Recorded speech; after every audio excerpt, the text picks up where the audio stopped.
call the meeting of the Planning Commission to order, and roll call, please. T. Williams. Here. Sally. Here. McKinney. Here. Thomas. Here. Sutton. Here. Renard. Here. K. Williams. Thank you. Right, our first order of business is the approval of the minutes of the meeting of May 13th, 2025. Do I have a motion to approve the minutes? So moved. Is there a second? Second. All in favor? Aye. Aye. Any opposed? Motion carries. Thank you. We forgot to stand for the Pledge of Allegiance. My bad. I'm new. I pledge allegiance to the flag of the United States of America and to the republic for which it stands, one nation under God, indivisible, with liberty and justice for all.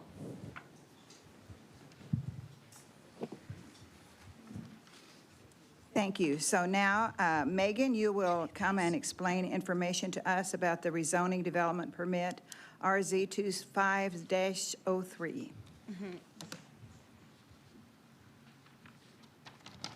Thank you, Madam Chairman. Maegan Thomas, Planner 2, sorry. This is a rezoning located at the 500 block of North Progress Avenue. The applicant is requesting to rezone the southern portion of Lot 1 of the reserve subdivision consisting of 11.1 acres from PD planned development to I-1 industrial. The applicant is also requesting to amend the future land use designation for the property from mixed-use centers to industrial to allow for the proposed and heavy industrial use.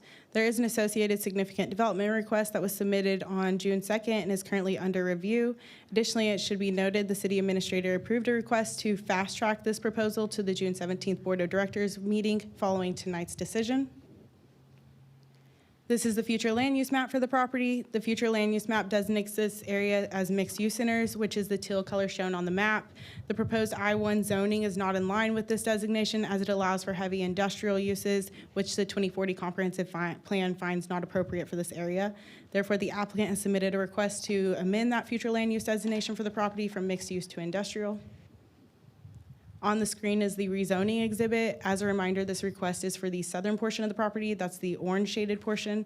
This property was previously rezoned to PD to accommodate for the Cove Senior Living Project. However, that project is no longer going forward. The site is currently vacant. The neighborhood primarily functions as a commercial corridor and includes a variety of commercial uses such as small and large retails, restaurants, and office uses. The primary zoning in the area is C2 roadway commercial, with the exception of the reserve apartments that are planned to be constructed to the east of this site. Staff finds that the rezoning meets the minimum lot requirements for I-1 zoning. However, the proposal as presented does not appear to be consistent with the commercial neighborhood context and character. Additionally, the proposal does not align with the future land use designation for the property. Therefore, a future land use map amendment would be needed. Staff has received 2 calls and 4 letters in opposition to this request. Those letters were included in your staff report packet, and staff is available for any questions that you may have. Thank you. Any members of the public who would like to speak at this time?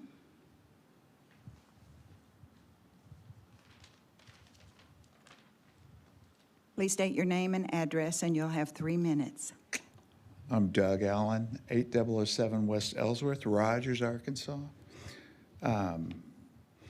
I'm here representing property owned by A&H Ravenwood, which is 1.45 acres along Progress Avenue, 6.24 acres owned by Molly LLC.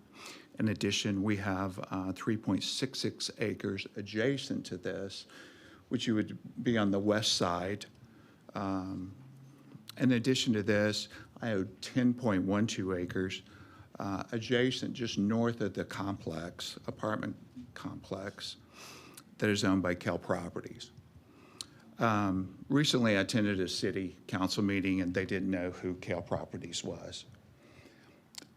My father and I bought all the land around Walmart starting in 2002. I brought Lowe's to town. I own Signature Plaza. I brought Zaxby's. I can go on and on. Planet Fitness, Sherwin-Williams, Elliott Electrical, Brick Oven Pizza, Self Storage, Tractor Supply, Holiday Inn Express. This area's been my baby now since 2002. The land between Progress Avenue on both sides and the other one. And I really feel like it's going to devalue my property if you change this to industrial. I sold this to land to the owner of right now because he planned to plan unit development. If this was being industrial, I wouldn't have sold it at all. There's a considerable amount of my time and money that I've spent in developing it. I've ran utilities down Progress Avenue at my expense. You have to consider additional traffic that would be coming in and out. They could do night shifts. And you're looking at a brand new apartment complex where lights would shine into, directly into them. If you change this zoning land, you got to realize you're opening yourself up that various land uses could change as well. Why can't I do an egg processing facility on my land on the other side of Progress? How about in front of the high school? How would that look? You're opening yourself up to different things if you change all this area to industrial. Right now, we have 38 acres still to develop. On the other side of town, I have 5 acres. So I'm requesting today that you turn down this zoning request change. Thank you. If there are no more comments from the public, commissioners, you have questions or comments? Madam Chair. Yes. Somebody else? Chris Paxton, I'm the Director of Administrative Services. We do have one additional audience member that raised their hand to indicate Oh, that they sorry, I wanted to didn't speak. see that. Thank you.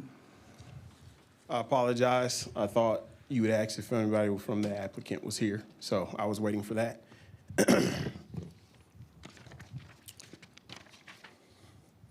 Good evening, Commissioners. My name is Don Clark. I reside at 2135 Montclair Avenue here in Siloam Springs, which is the Ravenwood subdivision. My house is 1,000 yards from this area. I'm here tonight serving as the owner's representative on this rezoning request.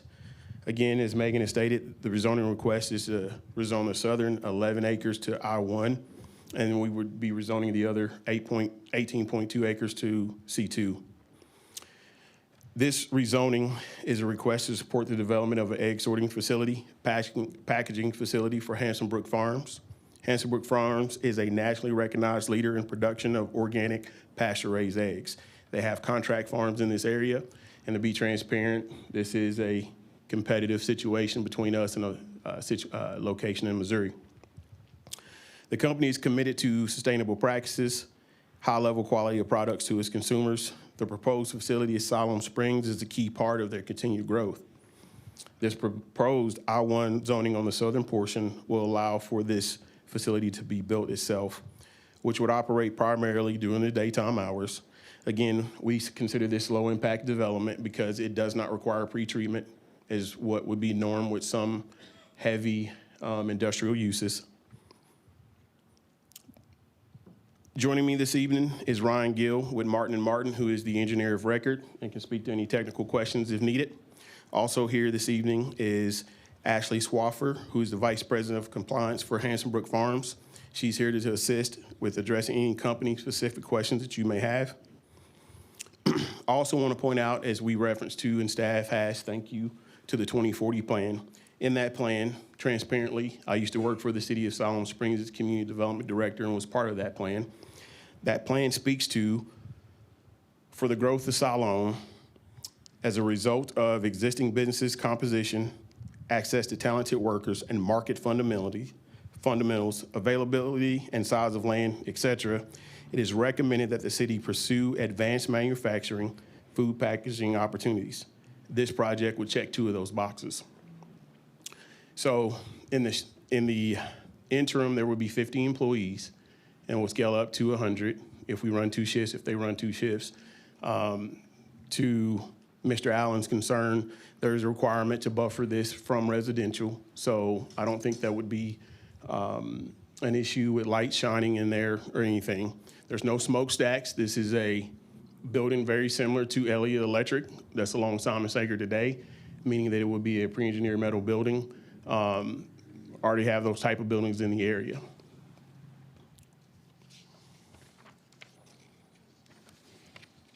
When I was approached about being a part of this project, I said the first person you got to sell is me, because I live 1,000 yards from it. I'm a champion for Siloam. Siloam is a blue-collar town, has been. It's how we cut our teeth, and we think this project will still represent that. I understand some of the concerns about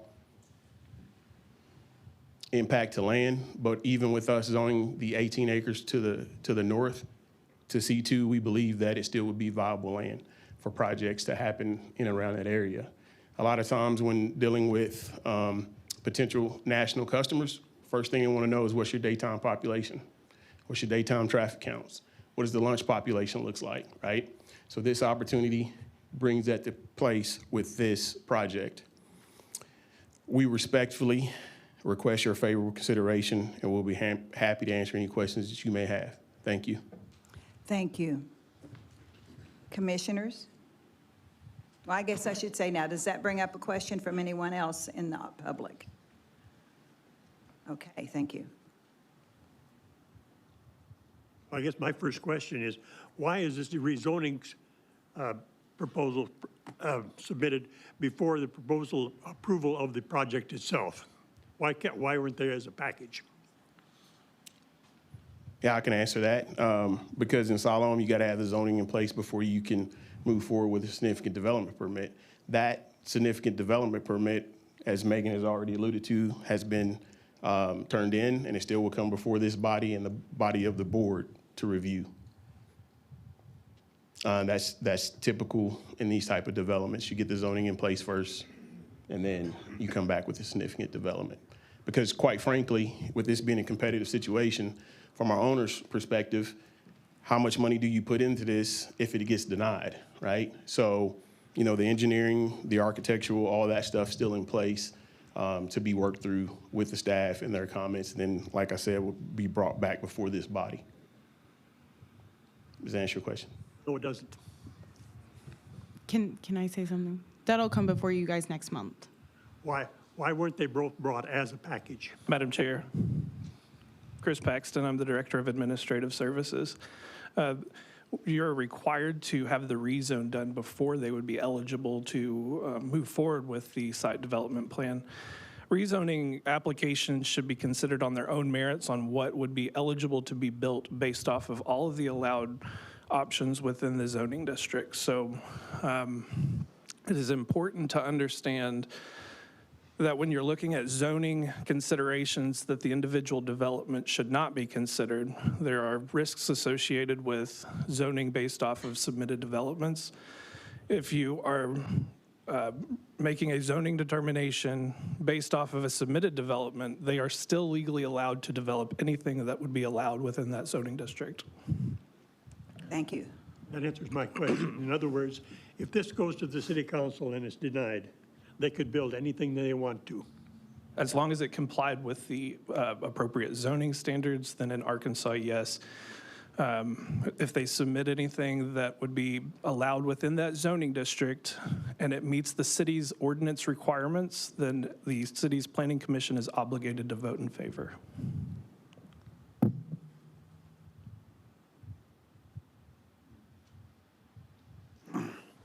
Now, right now, or previously, I see there was a project, this was for a senior community. Is that correct? That's what it was zoned for, was planned to go in that block? This was for, excuse me, Madam Chair, this was for a senior housing project. The north end of the current senior housing project plan development is no longer viable based off of some state requirements that would prohibit them from constructing a specific number of beds. And when we talk about beds, the beds are not being discussed as a physical bed. It's a specific number of permitting requirements that the owner would have to achieve to build that assisted housing location for the senior housing portion. The developer did come to us and said that they did have problems with that northern portion of that development with receiving the amount of beds that they would need, and it was no longer a viable project for them to pursue. So at this time, it's to the best of my knowledge, the PD as originally approved is no longer a feasible option at this location. Thank you. Any other comments from the commissioners or questions? Mr. Clark? If I may, to further elaborate, if you look at this parcel, the southern half dirt is going to be expensive piece to develop. And so when you look at it from a totality for the previous development, you had to spread those economics across the entire senior living. Not only was the beds a problem, but they were also talking about doing some assisted living or maybe some duplexes or townhomes for senior. But at the end of the day, if the dirt cost is high, that means that your costs escalate, and then the rent rate probably wouldn't return for a market value here in Siloam, which means that it would be priced out of the market. So, which is why I believe the property was up for sale. And so if you look at it on the southern half, this project is going to take the worst of the dirt, meaning that we know what we have to do to develop it, correct, Ron? To get it to be a viable project. But you're talking about a $25 to $30 million investment, so you can spread it across that to be able to make it economical, which industrial projects sometimes do.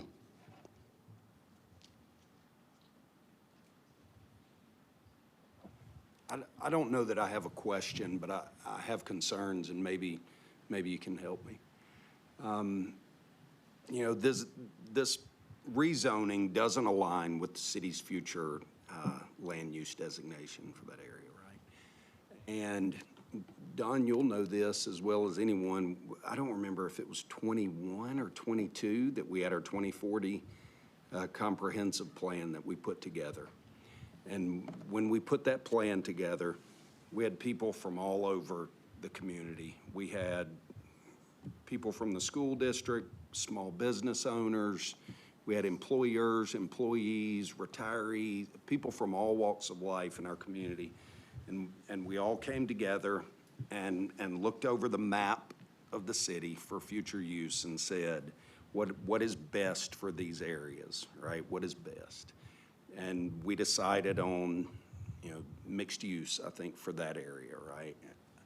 And that's what all of the people at that time thought was best for that area.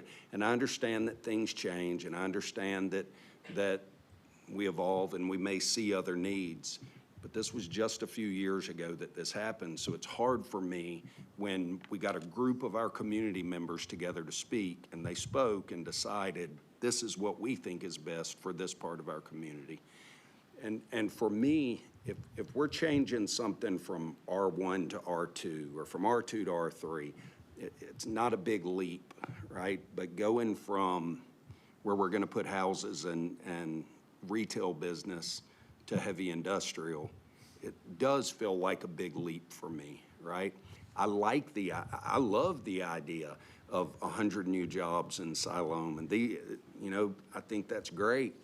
I just have concerns since, it seems like there have been plans in place for development of this area already that look like what we initially planned for it, and now I feel like, man, this is a 180 in a totally different direction, and I have concerns with how it will impact the rest of that area. Again, I can speak to that. Future land use maps are a guide.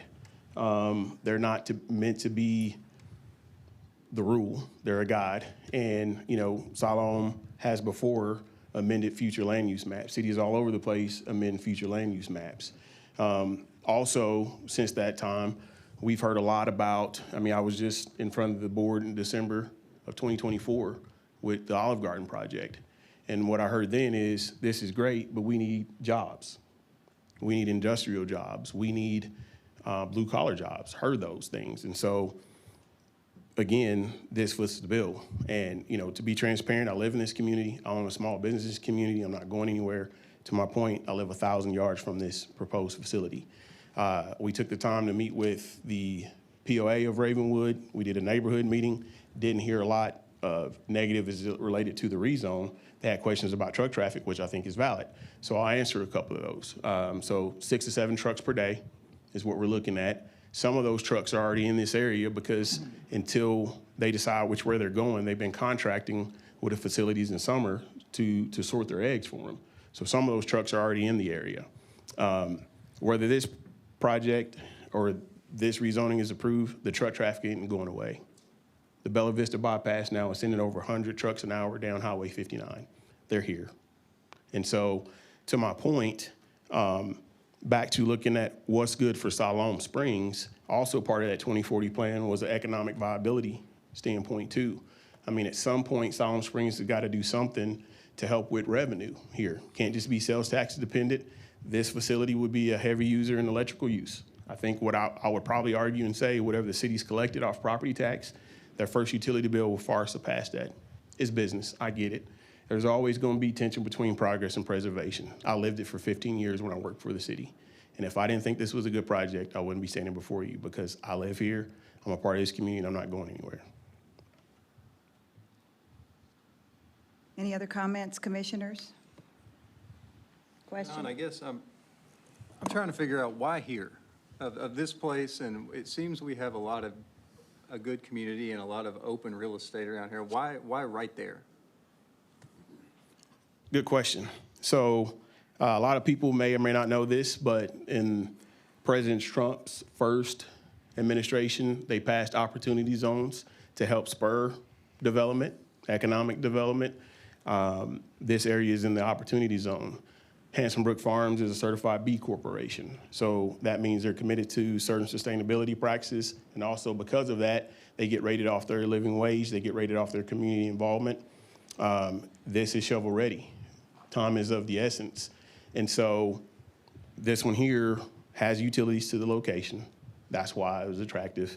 This location also, as I said, because the trucks are already in the area, and for this particular tract of land, I would love if we had a year to figure it out and maybe go north Stevens Road, but that puts a lot of pressure on the city. There's no streets there. There's no utilities there. That would be a large pull on the city to try to get streets out there and utilities out there for it to be an industrial park. So this particular piece of property, that's why this particular piece right now, it's in the opportunity zone and shovel ready. I would love to say, I and I said this early, transparently to staff, I wish there was another zoning we could ask for, but this is what fits, right? I don't think it's heavy industrial. It's light industrial. But the zoning is what it is. This is what we have. Maybe as we're talking through this and we're going through the Unified Development Code, maybe we need to look at other zoning that may allow for some of this to happen. I know the boogeyman is, what if we don't build and somebody else can come in and have those uses? This company is committed to do this project. I will tell you that some of the machinery that, again, timing, I want to make sure you understand, some of the machinery that will have to go in this location has over a year lead time coming from overseas. They already bought the equipment. It's either going to go here or in Missouri. 2 pieces of equipment, $6 million a piece, $12 million, it's on the way. Time is of the essence, to be honest with you. Tag on some else. Ryan Gill, the civil engineer on the project. So back to the federal opportunity zone, tax breaks, everything else like that. The opportunity zone, there is no other land in any of the light industrial or the other places where we'd love to be. That's not, we're avoiding those. But for whatever reason, someone in Washington, D.C. said, this is the square for your opportunity zone, and all y'all's industrial, light industrial or whatever is outside of that. So that's kind of the rub there. And so this one checks all those boxes, which is really the requirement. So, yeah. Thank you. I would, as far as the trucks, are we talking just businesses, semis, or box trucks?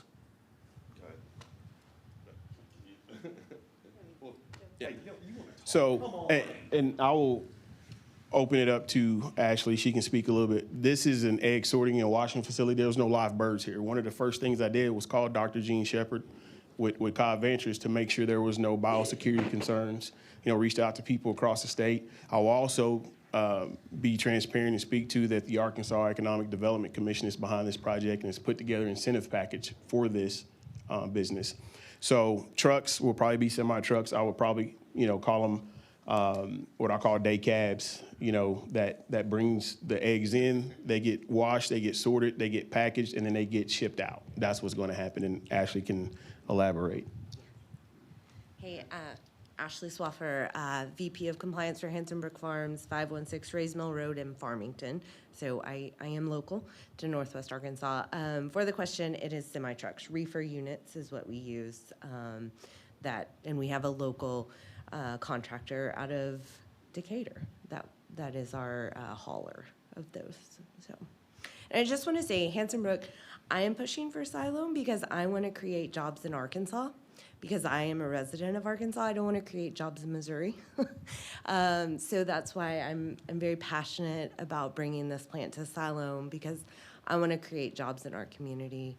And, as Hanson Brook, we have currently 5 employees in Northwest Arkansas, because we do have several chicken farms. We have chicken farms that are in Siloam Springs also.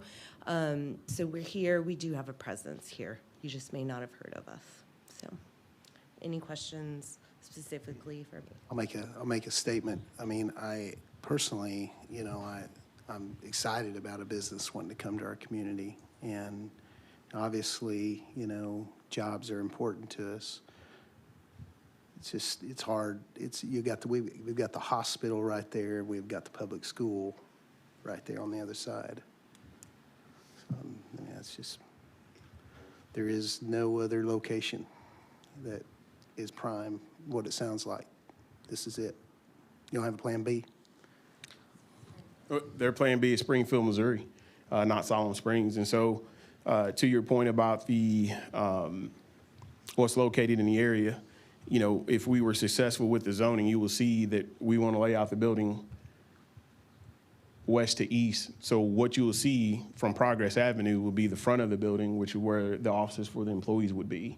And so, I would say similar to what you see at Simmons, at some of their plants, maybe some glass on the front.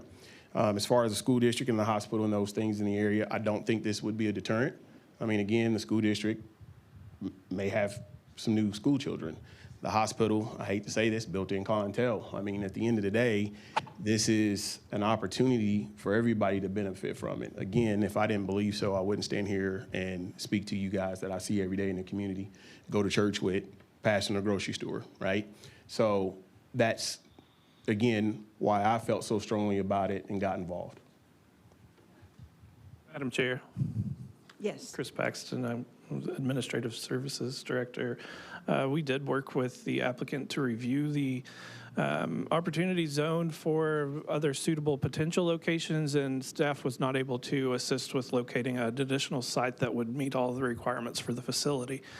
I just wanted to say that we did provide them with that support, but we were unable to assist with that because each location that would be suitable size may be missing a different component, utilities, or being outside of the opportunity zone. And the opportunity zone for this project is what makes it feasible.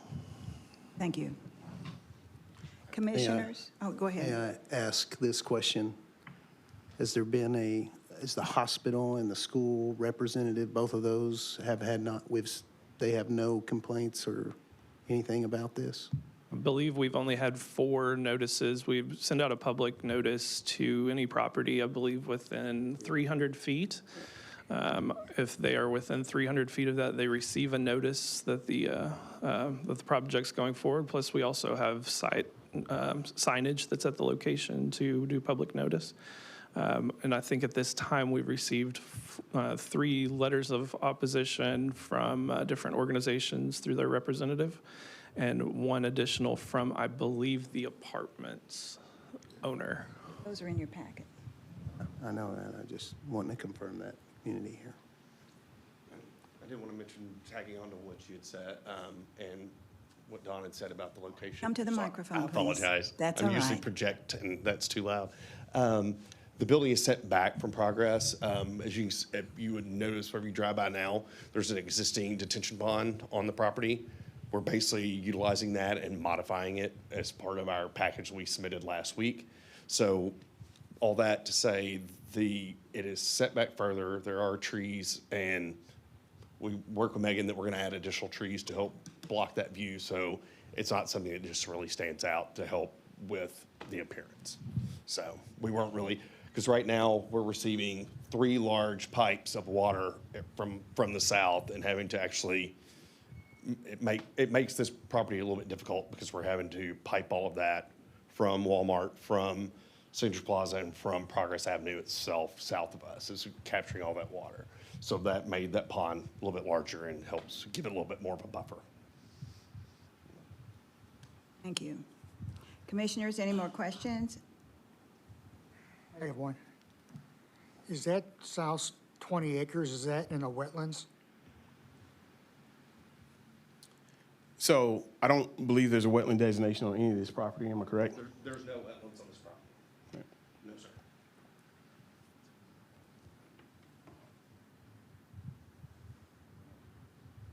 Does the smell, is this going to create smell, odor? No, okay. Well, and I would tell you that was my first question. Absolutely not, if it was going to be 1,000 yards from my house. So no, again, if we were bringing something to you, heavy industrial smokestacks, smells, as I alluded to in my presentation, this does not require pretreatment.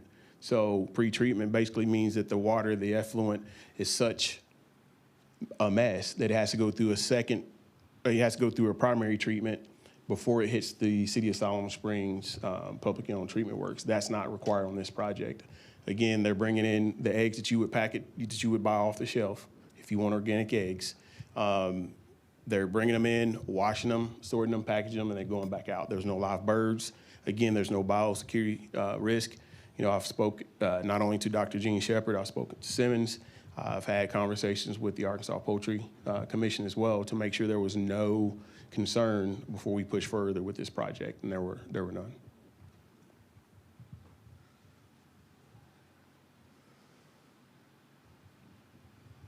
Okay, not hearing any more comments from anyone. I think we have a few comments, concerns for the multifamily group next to this project. Okay, if there's anyone else from the public who wishes to speak? No, I think Bob Honey, our attorney, will voice Okay. concerns for me. Good evening. My name is Bob Honey. I'm an attorney. I live in Fort Smith. My client owns the property that's zoned for, I think it's R4, that's right next door, that's in the process, the permitting process for a multifamily project. I've heard everything, and I've spent 40 years in Fort Smith doing similar things. So I understand the pros and cons, and you obviously have a firm grasp, I can tell just by your questions. The concern I have from watching what has happened in Fort Smith is that the value of a zoning code is that it provides stability and predictability. And the minute you start just running roughshod over it and just haphazardly changing things dramatically, depending on who's going to make money off of it or who the people are that are behind it or political considerations, anything other than just straight objective criteria, it's a problem. And what's happened in Fort Smith is it's gotten to the point where there really isn't a zoning code because it's changed at a whim. And it saddens me. I love Fort Smith. It's now my town, but it's what the directors and the planning commission have done there is unfortunate. And I'd urge you not to abandon the stability of the zoning code lightly. You better have a really, really good reason to do it. And I note all the things staff, I'm sure, has told you about the incompatibility and how big a stretch this is to make this change. And I can tell from your questions you grasp that as well. That's all we have to say. Thank you. Not to belabor the point, as I spoke earlier, we've amended the future land use map before. I point to what was affectionately known as our industrial area. What sits there today is a multifamily project. Across the street are 2 industrial uses in Webwell and Lazy Boy. And there's also a large substation that the city owns that sits right next to it. They went in, they built apartments, and to my knowledge, they had no issues of filling them. In this case, this is Northwest Arkansas, nothing against Fort Smith. If you build it, it will come. Not to insult your intelligence either. I think you understand that how similar to me that I think those two areas are, right?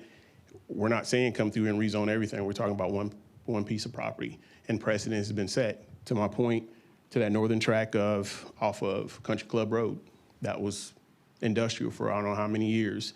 If I'm not mistaken, even on the other side of the substation was another multifamily project that was approved by this body and by the board. I don't think we're asking you to kick around the code. We're not doing that. We're asking you to consider this particular use on this 10 acres and then rezone the northern half to C2. If we didn't think it was viable or if it would be a deterrent, we would just rezone the whole thing industrial, but we're not. We think there's some viability and will be some interest, and already has been on that northern part for commercial C2. So I just wanted to interject that. Thank you. And I know all the commissioners take this very seriously, and we understand that we're the first point, and from us, it goes to the board for further consideration. We all care about jobs in our community. We all care about the quality of the kind of buildings and the kind of opportunities we have, and we understand the different perspectives. But it is our job to make a decision about this evening. And so I want to thank everyone who's given us so much more information than we had. And commissioners, if you don't have any more questions or comments, I'll ask for a motion. What's your last name, please? This is a tough spot for me. I think as a commissioner, our job, is to essentially enforce and evaluate requests based upon the city's future development need and zoning requirements that have been in place. I think ignoring the economic reality of this project is a mistake, but that's not the room we're in right now, and that's not the conversation we're in right now. I think Hanson Brook is a great company, but Hanson Brook could sell 10 years from now and something else could come in there.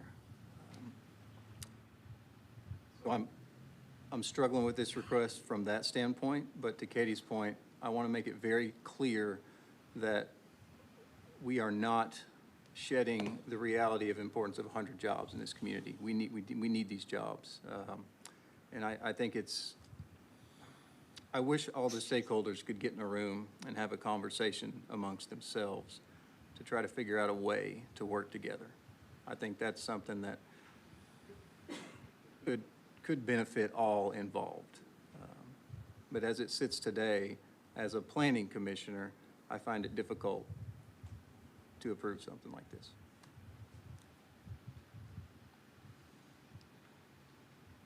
That's a comment. I would I'll add to what he has to say. What I would like to wonder, is there a way that we could think about this one rather than making a call, or maybe have a time to ask for a request for more time on this decision? I noticed it was a fast track that they were requesting. Is that correct?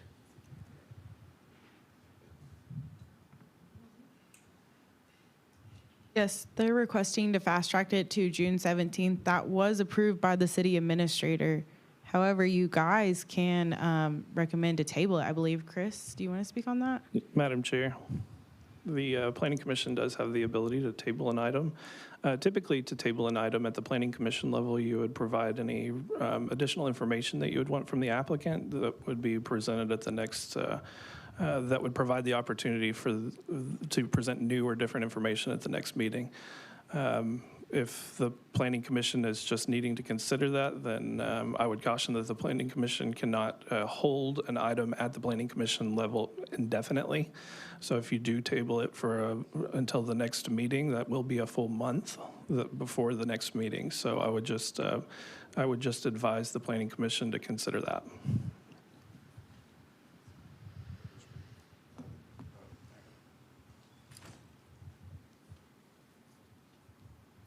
So I appreciate the thought of tabling.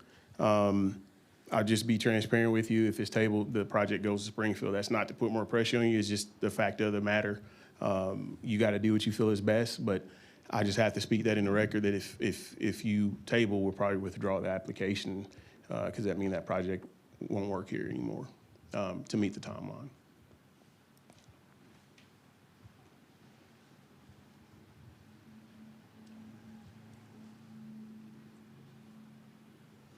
So is there a motion regarding development RZ 25-03?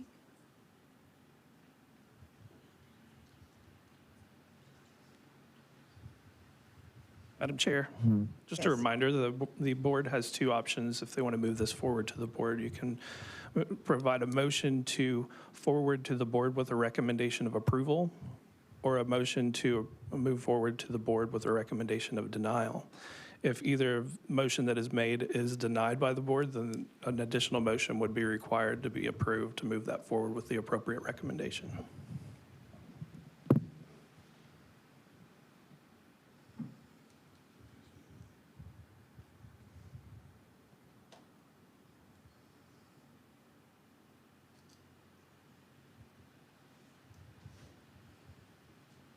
But we do have to make a motion. So do I have a motion?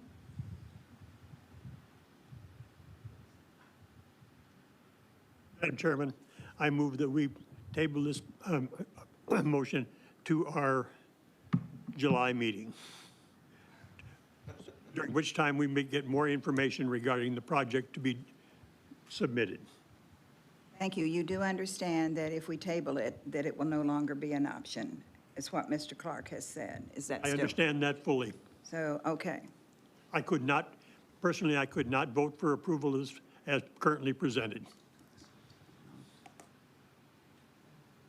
Chris, let me ask you a question. Yes, sir. I feel like it's important to have the board look at this. If we said we make a motion to move it on through to the board with a recommendation to decline, they have the full authority to make their own decision at that point. Is that correct? That is correct. If we table it, it doesn't go any further. If they table it, then the procedural process is to put it on the agenda that you state. You have to ask for new information, something you haven't already heard. Yes, we have a motion on the floor. So tabling it means we could connect with, or if we get together and talk about it. Tabling it, we have to give them direction as to something else that they need to bring to us. We can't just table it to ponder. We have to table it and give them direction as to what they need to do. And if we table it, we're killing it. So if we table it, it's done on this. So we've got a motion to table. Do I have a second? No second, so the motion doesn't go forward, is that correct? That is correct. All right, so at this point in time, the two motions that we would be considering would be whether to forward it to the board at the June 17th meeting with a recommendation to decline or a recommendation to approve. That is correct. Madam Chair, Yes. if I may. Like Commissioner McKinney said, this is very difficult for me because we need the jobs in Siloam. And I know these aren't minimum wage jobs. These are good jobs for people. But I also feel like, and I understand, Don, what you were saying, that we have changed the planning map before. We've amended things. But to me, it feels different when I have an industrial area and I put some apartments there, right? Because if the people want to roll the dice with those apartments, they know that they're moving into an industrial area already. It feels different to me when we have something where it's zoned for residents and zoned for small businesses, and that's what they expect to be built around them as they're developing, and we already have plans that are coming to us for that, and then we say, hey, here's an industrial area. So I agree that we have changed things before, but this feels different to me. Again, this is very difficult, but for me, I don't feel like this fits the neighborhood. And because of that, I make a motion that we forward this to the board with a motion to deny, Recommendation. or a recommendation to deny. I'll Is there a second that second? motion. Roll call? McKinney, Yes. Thomas, Yes. Sutton, Yes. Renard, Yes. T. Williams, Yes. Sally. Yes. Motion carried, and it will be forwarded to the board at the June 17th meeting with a recommendation to decline. All right, our next option is rezoning development permit, RZ 2504. Maegan? Thank you, Madam Chair. Megan Thomas, current planner. This is a rezoning request located at the 600 block of North Progress Avenue. This is the northern portion of that property. The applicant is requesting to rezone the northern portion of Lot 1 of the reserve subdivision consisting of 18.4 acres from PD planned development to C2 roadway commercial. The applicant is also requesting to amend the future land use designation for the property from mixed-use centers to regional commercial to allow for large offices and shops. It should be noted the city administrator has also approved a request to fast-track this request to the June 17th Board of Directors meeting.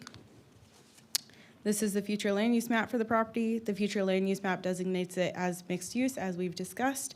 The proposed C2 zoning district does not align with that designation as it allows for large offices and shops in which the 2040 comprehensive plan describes as not appropriate. Therefore, the applicant has submitted a request to amend the land use designation for the property from mixed use to regional commercial. On the screen is the rezoning exhibit. This request is for the northern portion that's in yellow. The site is currently vacant, and as previously stated, the neighborhood primarily functions as commercial corridor and includes a variety of commercial uses, with the exception of the reserve apartments, which is located to the east of this site, or sorry, south of the site. Staff finds that the rezoning meets the minimum lot requirements for C2 zoning and is consistent with the commercial neighborhood context and character. Additionally, the proposal does not align with the future land use designation for the property, therefore a future land use map amendment is needed. Staff has received 2 phone calls and 1 letter in opposition to this request. That letter was included with your staff report packet. Staff is available for any questions that you may have. Thank you. Thank you. Are there any comments or discussion points from the public? From the applicant? Don Clark, 2135 Montclair Avenue, Siloam Springs. So I would probably say this one is tethered to the other one. So probably have to do the same, but I do have a question, maybe a technical question. So we're saying C2 is not viable here either. Is that staff's stance? So C2 is not consistent with the future land use designation for the property because it allows for large offices and shops. So that's retail that's greater than 5,000 square feet in floor area. However, we are saying that it is consistent with the neighborhood context and character as this area has large retails, small offices, small retails, restaurants, and several other commercial businesses existing within the area. Okay, just wanted to be clear on that because I do, and correct me if I'm wrong, C2 is across the street? Yeah. So effectively, because staff says it's compatible, you still would be amending the future land use map in this case. Maybe it's just more, I'm just asking, is it just because that may be more palatable because it may be intended use? I just want to be clear in what I'm asking here. And just, pointing out, right, again, the southern portion, we're saying it doesn't fit, have to amend the future land use map, would have to do the same to bring some commercial use on that northern piece of property. And I feel like still standing here, this is the highest and best use for that piece of property. But I just want to be clear. So we would have to amend the future land use map, the same as we would have to do for the southern portion, which doesn't seem to be palatable.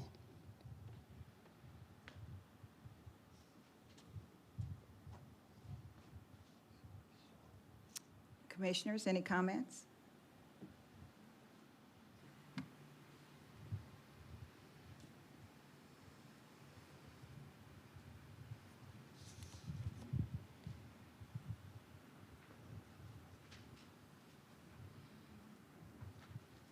Isaac, do you have something? Well, there's a letter in here that opposes it, but it references industrial. Was that carried forward from the other one, or is JD Capital also in opposition to this? So their letter, that's from the reserve property owner, their letter was for both rezonings. They just put it all in one letter.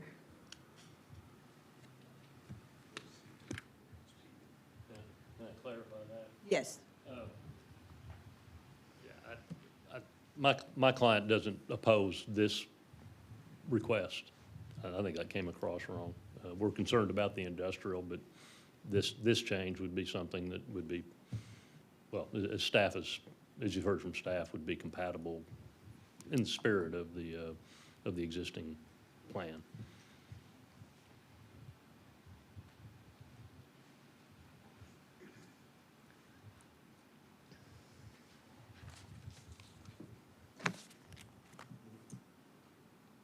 Do you have any questions for clarification in regard to the fact that this portion of the property would probably not be used by this company if they are not allowed to have the zoning changed to industrial? So we would be going from planned development to C2 for any other person who might purchase it. Is that what I'm understanding? If this project is not approved by the board? Madam Chair? Yeah. If one of these is approved and the other is not approved, then the PD is no longer viable. Thank you, Chris.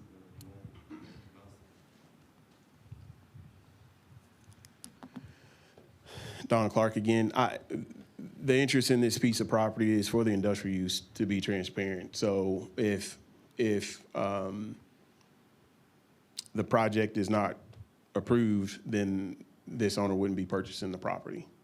So that means effectively it would go back to rezone, to PD. And so, again, not to belabor the point, but the future land use map had this same designation. It was C2 before it was rezoned to PD. Madam Chair? Yes. And I would just like to reiterate, the PD in its current status based off of the components that the original PD developer has portrayed to the city is not feasible at this time. So I just wanted to remind that to the board. Thank you.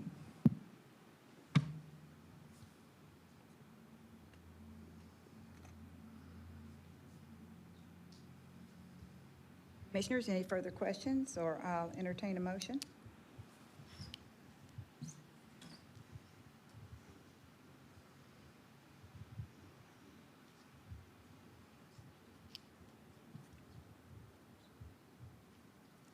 Madam Chair, I would move to rezone, or to approve rezoning from RZ 25-04 from PD to C2.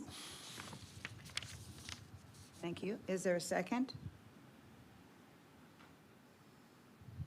I'll second that.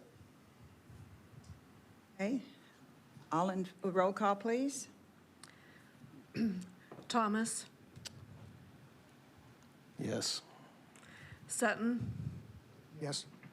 Renard, Yes. T. Williams, Yes. Sally, Yes. McKinney. Yes. Thank you. All right, the motion has carried and will be forwarded to the board. Will that be needed to be on June 17th as well? Yes. Okay, thank you.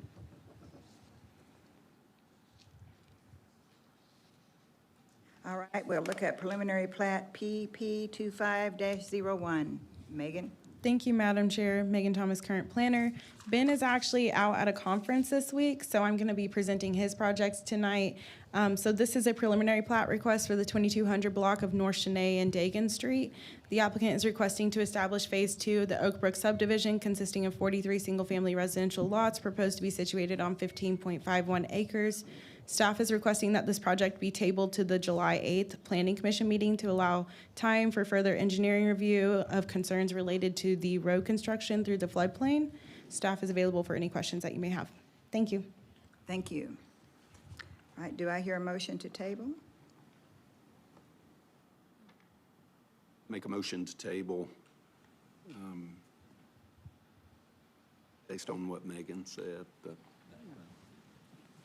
All right, we have a motion to table this project as requested while we obtain further information.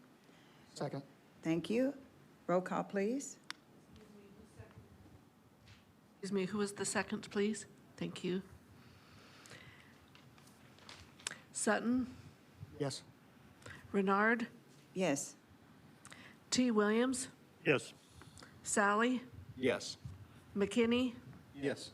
Thomas. Yes. Thank you. Okay, the requested table carries and will present it to the board on July 1st, 8th. 8th.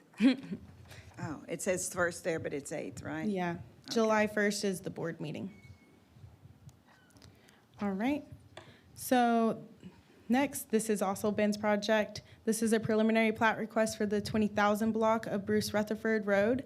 The applicant is requesting to establish the Winding Spring subdivision consisting of 229 single-family residential lots of various sizes, proposed to be situated on 51.14 acres. Staff is requesting that this project also be tabled to the July 8th Planning Commission meeting to allow further engineering review of the proposed roundabout location, and staff is available for any questions that you may have.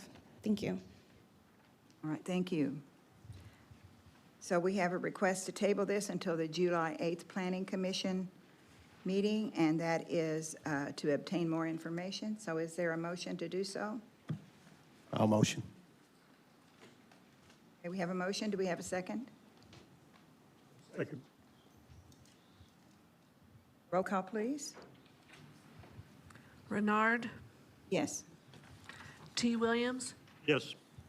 Sally, Yes. McKinney, Yes. Thomas, Yes. Sutton. Yes. Thank you. Right, next we have special use permit, SU 25-01. Megan? Thank you, Madam Chair. Megan Thomas, current planner. This is a special use request for 1675 West Jefferson Street, Suite E. The applicant is requesting to allow pharmacy use within a C1A light commercial zoning district. It should be noted the city administrator also approved a request to fast track this request to the June 17th Board of Directors meeting, so next week. On the screen is the applicant's letter of intent. The special use was triggered by the applicant's desire to obtain a business license. The site has been used for a variety of commercial and institutional uses for more than 20 years. The addition of a pharmacy at this location is not anticipated to negatively impact the neighborhood or any neighboring properties. With that said, staff finds that the special use request as presented meets the minimum city requirements and is consistent with the surrounding commercial and institutional uses within the neighborhood, and staff is available for any questions that you may have. Thank you. Thank you.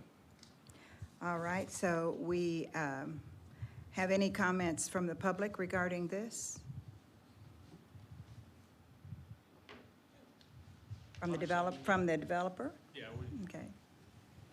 State your name and address. Clint Boone, 5012 South Catillus in Little Rock, a pharmacist with Heartland Pharmacy. Appreciate you guys' time. I know you've got some difficult decisions to make here tonight. Hopefully this isn't one of them.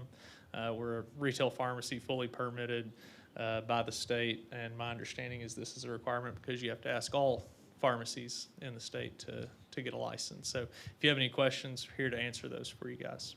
Thank you. Thank you. Commissioners, any questions?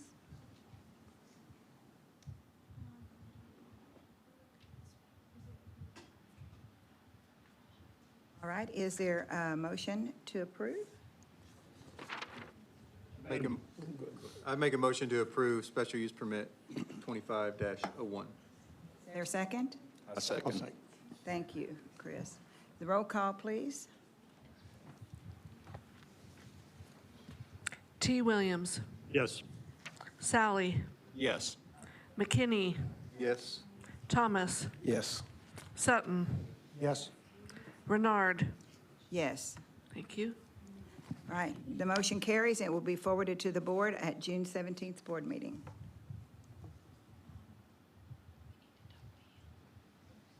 All right, thank you. Next is code amendment. Would that be Chris Paxton? Yes, Madam Chair, that would be me. So if you're ready.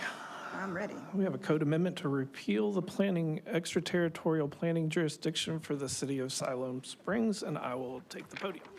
because I was caught off guard.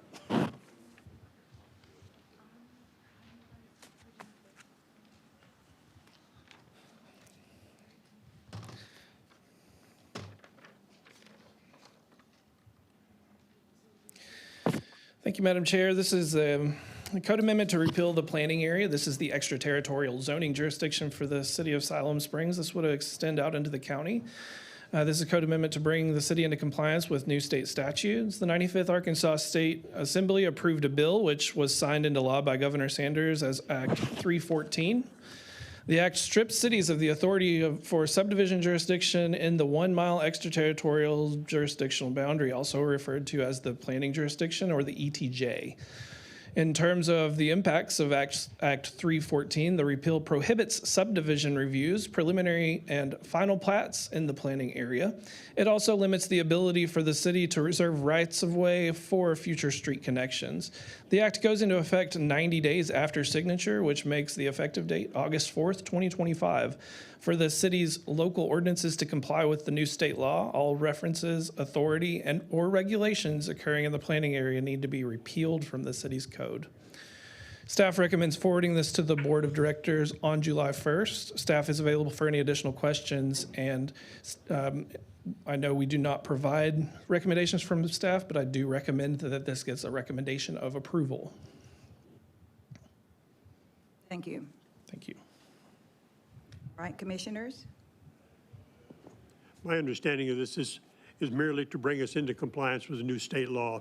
Yes, sir. We basically have no choice. That is correct. Whether or not you do this, it'll still be in state law and will be enforced the same either way. This would prevent the city, Madam Chair, this would prevent the city in the future from having an issue where a new planner or a new director comes in and is unfamiliar with the state statute and tries to enforce the city's ordinance on a developer, which could lead to liability issues. Thank you.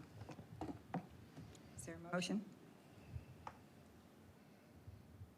Ask a quick question. Sure can. Okay, sorry. No, you can't. So for instance, Airport Road, one side's city, one side's county, right? Once we get out a little ways. So does this mean now that on the county side, if somebody goes to put in a huge subdivision, we have nothing to say about it? I wouldn't say we have nothing to say about it. Anything that would utilize the city's utilities, we have some controls over our utilities. However, as far as our zoning code, you're correct. We don't have any zoning or development standards that we can hold them to. However, the county is working with the city to try to apply something from the county side. The county can do a county ordinance that reflects the city's authority. So they can actually come back and work with cities to ensure that, that the areas surrounding the cities will meet some of their requirements, but that's up to the county to pass. I know that we've had a meeting with Benton County to get some of those early conversations going. However, we do have the deadline associated with this, which is August 4th. So whether or not the county passes that, we still have to repeal this ordinance because that would be enforceable only under their code. Anything that we have that's relative to our utility requirements would come forward with our utility service agreements with the individuals that attach to city utilities. They have to meet any of the requirements to attach to our utilities. Thank you. Thank you. All right. Do I have a motion to repeal the planning area boundary? So moved. Is there a second? Second. Okay. Roll call? Yes. Excuse me, let me repeat. T. Williams? Yes. Thank you. Sally? Yes. McKinney? Yes. Thomas? Yes. Sutton? Yes. Renard? Yes. Thank you.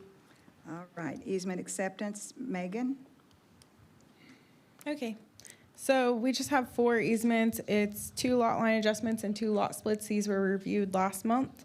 This is the first one. It's on Carousel Drive. You're just accepting easements, so they've dedicated easements on all the new property lines. Then we got the second and the third one here. We have the Kenwood Townhomes who had to come through and do a minor subdivision. Actually, it was a lot line adjustment is what we came to on that, for that to meet the financing that they needed. We also have Sherry Whitlock, and then our last one is on Washington. So just simple things that you're accepting easements on.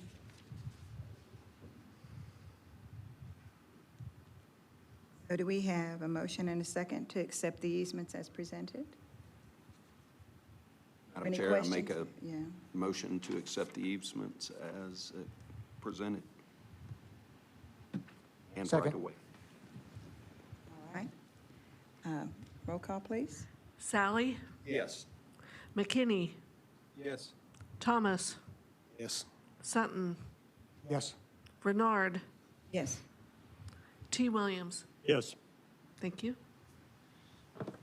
Staff announcements? Okay, so I'll go over the staff-approved projects, the board-approved projects too. So a couple of things you've already seen, June 17th, we have those 3 projects being fast-tracked to June 17th. And then we also have the final reading for the easement vacate on Heiko Street, and then first readings for a couple of easement vacates, one in Stonecrest subdivision, and then one where the cell tower special use was previously just approved for, over on Simon Sager Avenue. So those will be at next week's board meeting. And then a couple of staff announcements. We have a meeting cancellation, so we did not have any plan developments submitted this month. So we will not be having a plan development review committee. However, we did receive a variance application this month. So the Board of Adjustments, you might notice, is not listed as a meeting cancellation this time. We will be having a Board of Adjustments meeting in July. And then one last announcement just about UDC Town Hall meeting. We'll have a town hall meeting open to the public June 24th. That's from 5:30 to 6:30, and I believe that's in here. Am I correct? That's correct. Okay. So those are just my announcements. Thank you so much. Madam Chair, Yes. I just wanted to point out, we had a great meeting here with the stakeholders meeting. I wanted to once again thank the stakeholders that were at that meeting, and I think that was a really good point in the process where we can get some valuable information for the UDC update. We do look forward to that UDC town hall that was just added at the request of some citizens that thought that the project merited some additional public input. So we do look forward to a meeting. We're going to have a presentation, and then they'll be able to ask questions directly to staff, or I believe that the mayor may preside over that. It depends on scheduling. Thank you. And that was a good meeting with the stakeholders, and I thought they felt heard. I was there for a part of that meeting. I had to leave. But I appreciated the fact that they put so much time and effort into working with the city, and they felt that the city wanted their input. I thought that was very positive, so I appreciate that. Any other comments before we adjourn? I just think oh, yes, Maegan? You're just getting your papers. I just think this was a very hard meeting. And it was difficult for me because I want to see that industry there, and I understand about the opportunity zones and all the things, but it's just so hard to make a decision like that that could have a far-reaching impact. So anyone who is watching at home, and everybody already left that would want to hear it, but we just care very much about the city, and we're trying very hard to keep the best interest of everyone top of mind. So hopefully this will get through all the hurdles that it needs, and we just appreciate the work of the planners in bringing that to us. Thank you. Entertain a motion to adjourn? So moved. Second? Second. Motion to adjourn. We're adjourned. Thank you.